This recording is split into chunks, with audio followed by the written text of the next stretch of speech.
disitulikiti ez'enjawulo mu Kampala basinkanidwa ku mitendera egy'enjawulo okuviira ddala ku byalo nga kuno kubaddeko poliisi ba RDC nga leetabiddwako abavubuka abakunuukiriza mu 1500 era nga bano bakwekulamu ebibiina eby'enjawulo okusobola okuganyula mu nsimbi za Parshi Development Model. Wano minisita w'ensonga z'omunda Meeya General Kayindo Tafire nga yabadde omugenyi mukulu asaba abavubuka bano okuwala okukozesa bannabyabufuzi wabula benyigire mu nteekateeka za gavumenti esobola okubajja mu bwavu.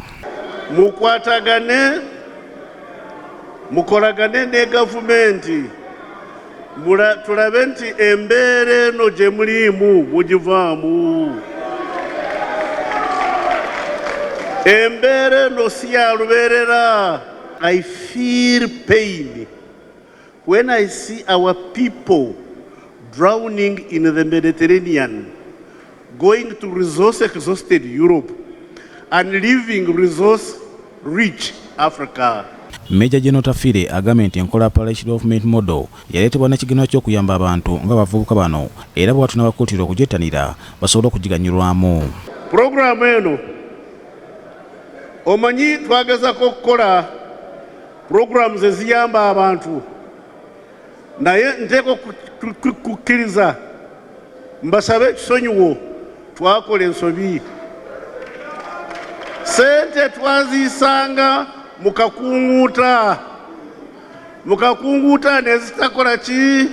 Gavumenti kyevuddewo nesalawo katuzibaleetere ddala. Aisha Nabisere nga yakulembera enteekateeka ya Parshi Development Model agambye nti bagenda kukola ekisoboka okukola nga abavubuka baganyula mu nteekateeka eno nga babasomesa wamu n'okubabangula mu bintu eby'enjawulo. Parshi Development Model tugamba nti omuntu we tumufuna twagala tumusomese sente zino tuzikuwadde ogenda zikozesa otya, ogenda zizzaayo otya, ne munno omulala asobola ozikozesa, ogenda kweyongera otya okuva ku miliyoni 1 ogende ku miliyoni 2 cause target ya gavumenti kulaba nti buli maka gayingiza obukadde 20 omwaka.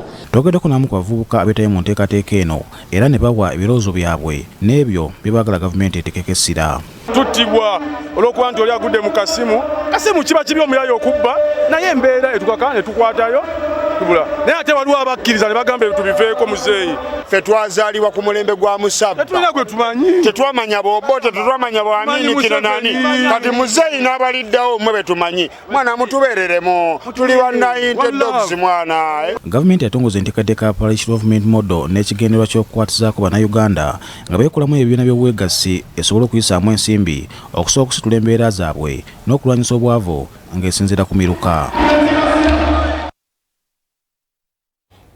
Kakati abantu abakozi